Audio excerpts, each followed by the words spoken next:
Sometimes we wait for a loud voice from the sky, a miracle, a divine sign that breaks through the chaos of our daily lives.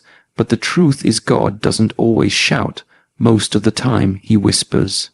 In your pain, in your silence, in your longing, he is speaking. The question is not whether God is talking to you. The question is, are you truly listening?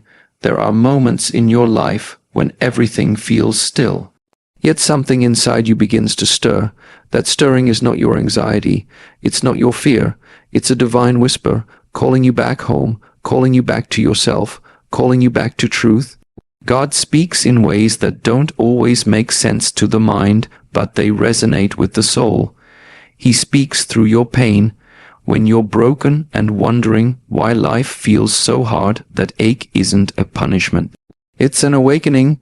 Pain is often the language of the soul. It slows you down, it humbles you, it makes you listen to what you've been running from, and through that pain, God says, "My child, I never left you, but now you're ready to hear me."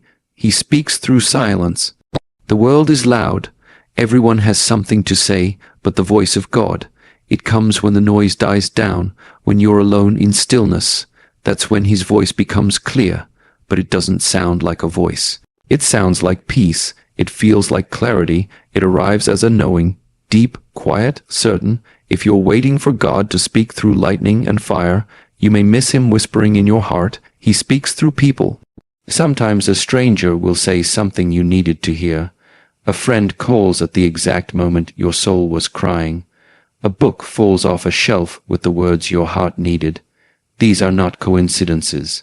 These are divine messages hidden in everyday life. If your heart is open, everything becomes a message. Every person becomes a teacher. He speaks through delay and detour. You wanted something. You prayed for it. But it didn't happen. You feel abandoned. You think God isn't listening. But what if the delay was protection? What if the closed door was mercy? You can only see the full picture later, but in the moment, trust this. If it's delayed, it's divinely timed. If it's denied, it's divinely replaced. He speaks through your intuition, that feeling in your gut, that deep pull, that quiet urge to change direction, to leave, to stay, to act. That's not random. It's divine guidance. The more you silence your ego, the louder God's guidance becomes. He doesn't always give answers. Sometimes he gives directions. And faith is following those directions even when you don't understand. He speaks through transformation. Look at who you used to be. Now look at who you are. You've been through storms, pain, loss, silence, but you're still here, not by chance, but by grace. God didn't just speak to you. He walked with you even when you couldn't hear him. He was guiding you through your becoming. Pain, the very thing we run from, is often the very thing God uses to reach us. It doesn't come randomly. It doesn't come cruelly. It comes when your soul has been asleep for too long. It comes when you've wandered too far from yourself, too far from your truth, too far from what you were created to become. Most people think pain is punishment. They ask, why is this happening to me? But the deeper question, the spiritual question, is, what is this pain trying to teach me? God doesn't break your heart to hurt you. He breaks your heart to open it, because sometimes it takes a broken heart to let his light in. There are times when you pray and things still go wrong. You cry and the suffering doesn't stop. You do everything right. And yet life feels heavy, confusing, unfair. But understand this, the pain is not a sign that God is absent. The pain is often the very proof that he is present, doing his deepest work. You see, God doesn't always speak in words.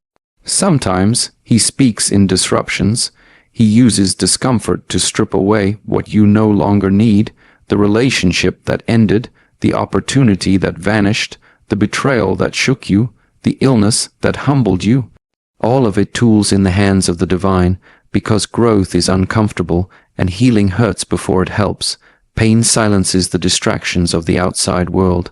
It forces you to go inward, to listen, to reflect, to feel. It breaks through the walls you've built around your heart, walls built from pride, from ego, from the illusion of control. And in that moment of breaking, God whispers, I'm here. I've always been here, but now you're finally ready to listen. Pain is not the enemy. It's the messenger.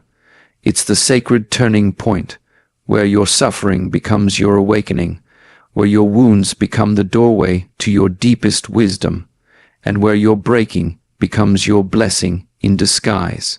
Silence is not empty. Silence is sacred. It is in the stillness of your soul that the divine begins to speak. We often expect God's voice to come with drama, lightning bolts, miracles, powerful signs. But in truth, his most powerful messages come wrapped in quiet, not in the roar of the storm, but in the calm that follows it. In today's world, everything is loud. Your phone is constantly buzzing. The noise of opinions, media, stress, fear, it never stops. And in all that noise, the gentle whisper of God gets drowned out. But he does not shout. He does not force. He waits. He waits for you to slow down, to sit with yourself, to return to that quiet space within you where your soul and his presence can meet without interruption. Have you noticed it's often when you're alone, when the world has gone quiet, that you suddenly feel clarity, not always in words, but in a knowing? You can't explain it, but deep inside, something shifts. That's not coincidence. That's not your imagination.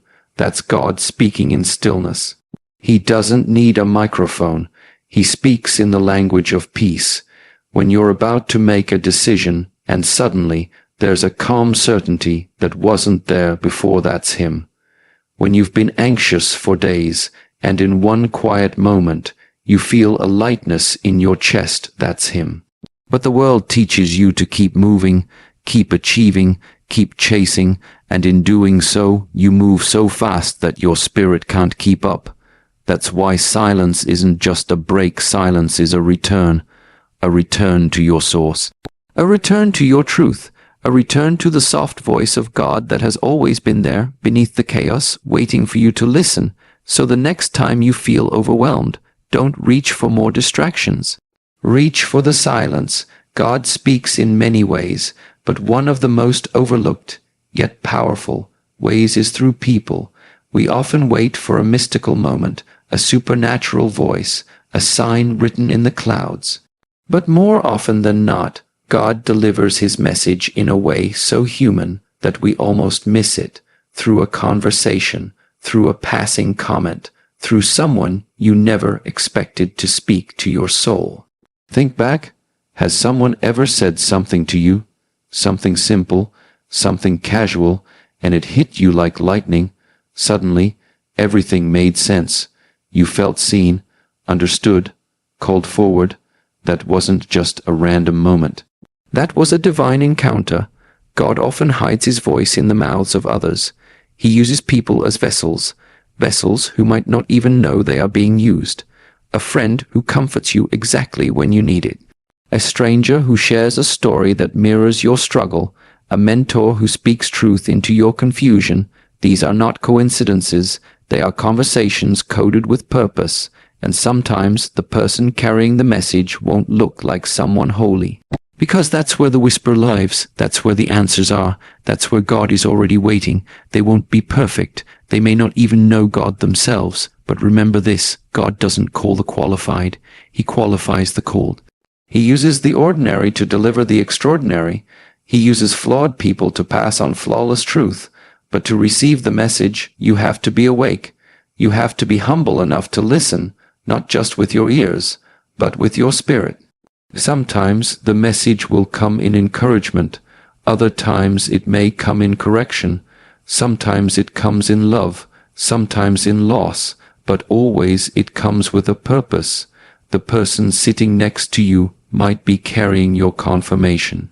The person you're ignoring might be holding the clarity you've been praying for, and even the person who hurt you, yes, even they, may be part of your divine unfolding. That's how vast God's wisdom is. He doesn't just use perfect situations. He uses everything, every voice, every vessel, every moment, so the next time someone speaks truth to your soul, pause, don't brush it off, Don't assume it's just them. Ask yourself, could this be God talking to me through them? Rejection hurts. It stings in a way that few things can. When a door closes, when you're told no, when something you deeply wanted slips away, it can feel like the world is against you. You question your worth, you question your purpose, and in the quiet moments you may even question God. Why would you let this happen? But what if that closed door wasn't punishment? What if it was protection? What if God, in His infinite wisdom, removed something from your path, not to harm you, but to save you? You see, what feels like